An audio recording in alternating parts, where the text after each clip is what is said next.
국민의힘 당대표로 이준석 후보 최고위원으로 선출되었음을 선포합니다.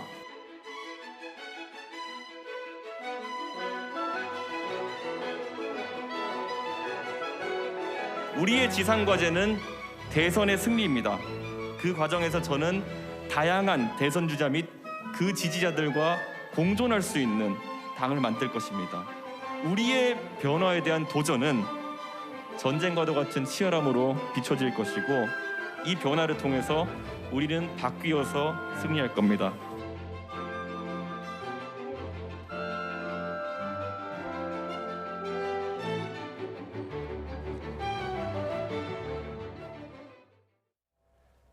시청자 여러분 안녕하십니까? 더 뉴스 시작하겠습니다. 제1야당인 국민의힘 새 대표로 이준석 전 최고위원이 선출됐습니다. 올해 36살인 이 신임 대표는 헌정사상 첫 영선이자 30대 나이에 원내 교섭단체의 수장이 됐습니다. 일반 여론조사에서 세대교체 바람을 일으키더니 결국 대세론으로 이어가며 최종 당권을 거머쥐었습니다. 국민의힘 이준석 신임 대표 직접 연결해서 선출 소감과 향후 청사진 등을 자세히 들어보겠습니다. 대표님 안녕하십니까? 네, 안녕하십니까? 네, 먼저 당선 축하드립니다. 네, 감사합니다. 네, 여론조사에서 워낙 큰 차이로 앞서가서 결과를 어느 정도는 예상하셨을 것 같은데요. 어땠습니까? 이번 선거가 아무래도 코로나로 인해 가지고 좀 축소된 형태로 치러지는 만큼 당원분들의 어쨌든 소통에 좀 어려움이 있었습니다. 그렇기 때문에 최대한 노력했지만은 아직 찾아뵙지 못한 분들이 많아가지고 다소 긴장했습니다. 네, 결과를 보면 나경원 전 의원과의 격차가 6%포인트가량 되는 것 같던데 당심과 민심의 차이, 대표님께서 보시기에는 실제로 어느 정도 있었다고 평가하십니까? 실제로 우리 당원들 같은 경우에는 훈련된 유권자이고 그분들께서 공약이라든지 이런 걸 세심하게 살펴보고 이렇게 투표해 주신 결과다 이렇게 보고요. 다만 말씀드렸던 것처럼 제가 나경원 대표나 주호영 대표 같은 분들에 비해서는 당에서 활동해온 기간이 적고 또 원내 경험이 적기 때문에 많은 분들을 만나지 못했음에도 불구하고 저에게 강한 지지를 보내주신 것에 대해서 다시 한번 감사드리고요. 저희 이제 저를 제외한 4명의 후보분들 모두 다 이번에 우리 당의 지도자로 인정받으셨고 그래서 대선 가도에서 같이 손잡고 나아갈 수 있도록 하겠습니다. 네. 오늘 그 대표 수락 연설이 매우 신선하고 또 강렬했습니다. 먼저 그 내용 듣고 이야기를 좀 이어가겠습니다. 제가 가장 강조하고 싶은 것은 공존입니다. 다른 후보께서 통합의 의미를 강조하시면서 용광로론을 말씀하신 적이 있습니다. 저는 그 말씀에 공감합니다. 우리가 비빔밥의 고명들을 모두 갈아버리지 않기 위해서 보통 스테레오타이핑이라고 합니다. 다움에 대한 강박관념을 버리고 공존할 수 있어야 된다고 생각합니다. 저는 누군가에게 청년다움, 중진다움, 때로는 당대표다움을 강요하면서 우리 사회의 달걀과 시금치, 고사리 같은 소중한 개성들을 갈아버리지 않는 그런 사회를 만들겠습니다. 통합보다는 공존을 강조했습니다. 샐러드 볼, 비빔밥 이런 이미지를 내세웠는데 어떤 의미로 받아들이면 되겠습니까?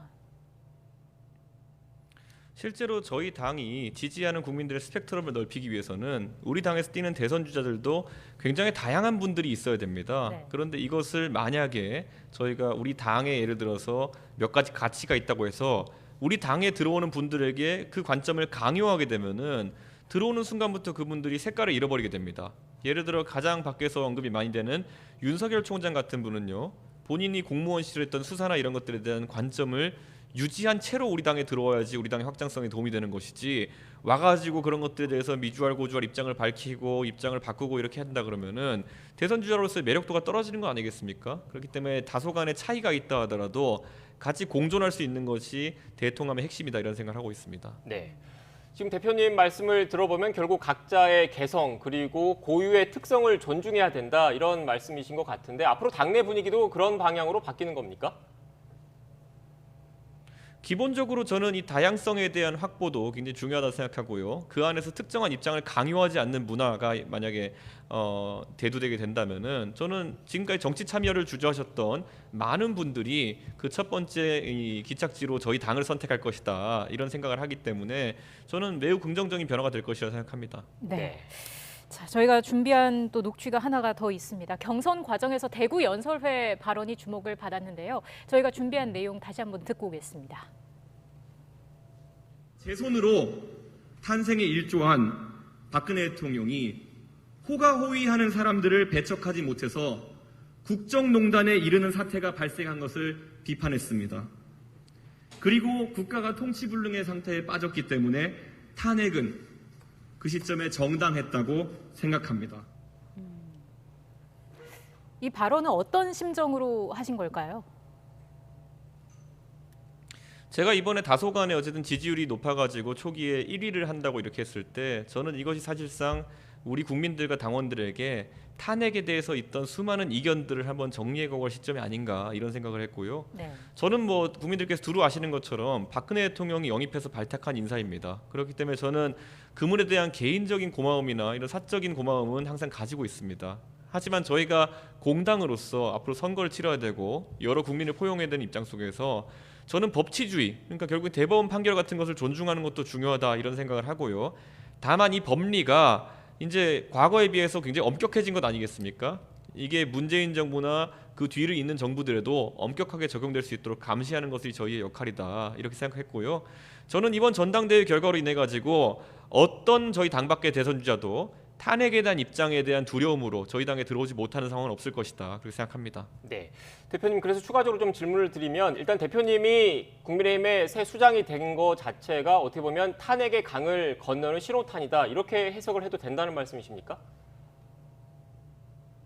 그렇죠. 저는 이번에 저희 특히 대구 지역 당원들이 여론조사에서도 아주 높은 지지율을 보여주셨는데요. 저는 대구 지역에서 저에게 준 지지라는 것은 아까 제가 언급했던 것처럼 당에 합류하기를 주저하는 많은 인사들, 특히 제가 대구 연설에서 언급했던 것처럼 박근혜 대통령의 탄핵에 일조했던 그런 분들이라 할지라도 상당히 당원들과 국민들을 신뢰하고 움직일 수 있는 그런 계기를 마련했다 이렇게 평가하고 싶습니다. 네, 박근혜 전 대통령에 대한 사면을 건의할 생각은 그러면 없다 이렇게 봐도 되는 겁니까? 저는 박근혜 대통령께서 형사적 절차에 의해 가지고 지금 형을 살고 있는 것에 대해서 저도 그 연설에서 개인적인 안타까움, 왜냐하면 법리가 굉장히 엄격하고 확장적으로 적용됐기 때문에 그런 것은 안타깝게 생각하지만은 적어도 문재인 대통령께서 고유한 권한으로 가지신 사면권을 저희가 계속 요구한다고 해서 대통령께서 국민 여론과 동떨어진 판단하실 것이다 이런 생각하지 않습니다. 그렇기 때문에 저는 대통령의 고유한 사면권은 대통령께서 결단을 통해 가지고 만약에 국민 통합을 위해 필요하다고 생각하시면은 행사하실 것이고요. 저희가 이것을 정치적인 의제로 다루는 것 자체가 부적절하다고 생각합니다. 네. 자, 이번 당 대표의 가장 중요한 임무를 하나 꼽자면 또 대선이 아닐까 싶습니다. 당권 경선 과정에선 그 당 밖의 유력 대선 주자들이 입당할 때까지 대선 경선을 미루자 이런 주장도 나왔는데 이렇게 반박을 하셨습니다. 이 내용 듣고 오겠습니다. 제가 가장 강조하고 싶은 것은 공존입니다. 다른 후보께서 통합의 의미를 강조하시면서 용광로론을 말씀하신 적이 있습니다. 저는 그 말씀에 공감합니다. 우리가 비빔밥의 고명들을 모두 갈아버리지 않기 위해서 보통 스테레오타이핑이라고 합니다. 다움에 대한 강박관념을 버리고 공존할 수 있어야 된다고 생각합니다. 저는 누군가에게 청년다움, 중진다움, 때로는 당대표다움을 강요하면서 우리 사회에 달걀과 시금치, 고사리 같은 소중한 개성들을 갈아버리지 않는 그런 사회를 만들겠습니다. 네, 지금 나간 내용은 앞서서 저희가 전해드렸던 내용이고요. 저희가 녹취를 준비가 지금 돼 있습니까? 네, 다시 한번 좀 들어보겠습니다. 자, 시간이 되면 대선 경선 버스는 떠난다. 언제 탈지는 선택하라라고 하셨습니다. 지지율이 높은 윤석열 전 검찰총장은 국민의힘 버스를 언제 타는 게 좋다고 보십니까?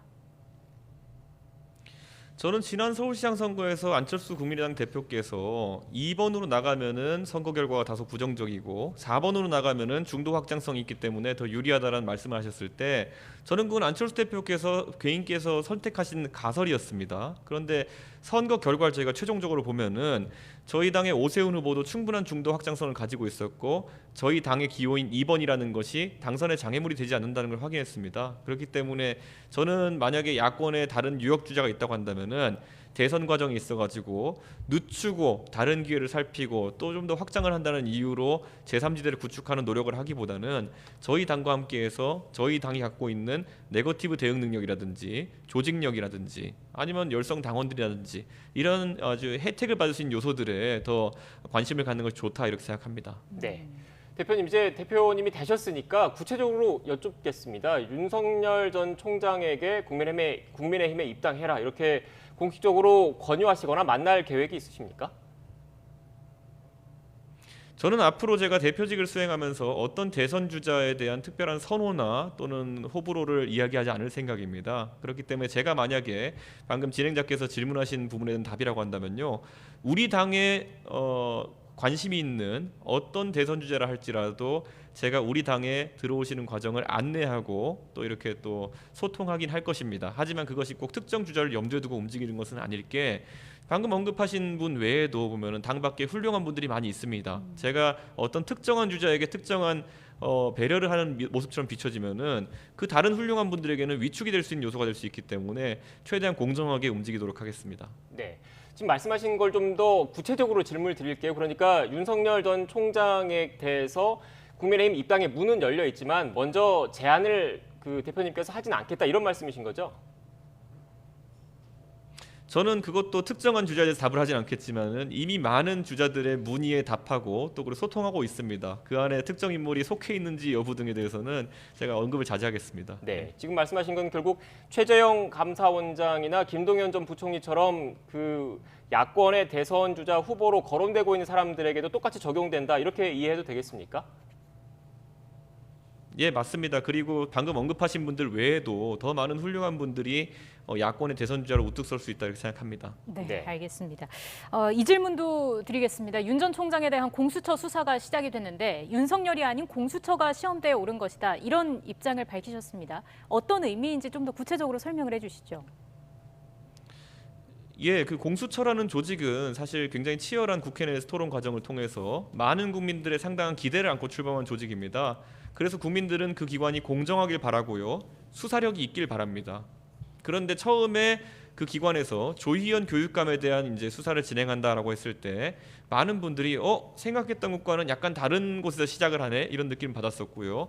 지금 또 그때 또 비난을 좀 받다 보니까 윤석열 총장이라는 사실 특정 진영의 대선 주자로 분류되는 분에 대해 가지고 지금 수사를 시작한다고 하니 공정성에 대해서 우려를 가지고 있는 국민들이 늘어나고 있습니다. 그에 더해 가지고 과연 수사력을 발휘해 가지고 어떤 결론을 낼 수 있을 것인가 아니면 이것을 계속 대선 국면까지 질질 끌고 갈 것이냐에 따라 가지고 이 공수처라는 신설된 조직 국민의 기대가 아주 큰 조직이 되어서 국민의 평가가 엇갈릴 수가 있습니다. 그렇기 때문에 이번에 윤석열 총장 개인이 시험대에 오른 것이 아니라 저는 공수처라는 대한민국의 새로운 시도 자체가 시험대에 올랐다 이렇게 보고요.